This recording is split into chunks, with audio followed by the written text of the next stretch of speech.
એને એમને ભૂકા કાઢી નાખવાના। ચેતરભાઈ, અમારા ટાઈગર ચેતરભાઈ, તમારું ખૂબ ખૂબ ધન્યવાદ કે તમે અમારા કવાડની ધરતીમાં આઠા ડુંગરી પંચાયતમાં પધાર્યા, અમારું માન રાખ્યું। જોરદાર તાલીથી ચેતરભાઈનું સ્વાગત કરીએ। હવે ખબર પડશે, મેદાનમાં આવો, હવે આપણી લડત ચાલુ થશે। એમની સંખ્યા જોઈશું આપણે કેટલી થાય છે। એ લોકો ફરે છે ગામ ગામમાં, ઘર ઘરમાં કે ના મીટિંગમાં ના જતા। સવારથી મને એવા કાર્યકર્તાઓના ફોન આવતા હતા કે અમને ધમકાવે છે કે આમ આદમી પાર્ટીની મીટિંગમાં ના જાઓ, પણ જોઈ લો તમારી ખાવાનું બગડશે એમનું આજે જોજો।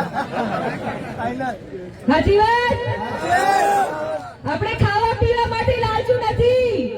આપણે આદિવાસી સમાજના નેતા ચેતરભાઈને ટેકો આપવા આવ્યા છે અને આ અમારી તાકાત છે। જોઈ લો બધા। તાલુકા પંચાયત અને જિલ્લા પંચાયતની હવે ચૂંટણીઓ આવે છે, તો હવે એમને ખબર પડી ગઈ છે એમનો સૂર્યો નીચે પડવાનું જ છે। એ લોકો હવે તાલુકામાં ફેંકાઈ જવાના છે, જિલ્લામાં ફેંકાઈ જવાના છે કે ઘણા કાવતરું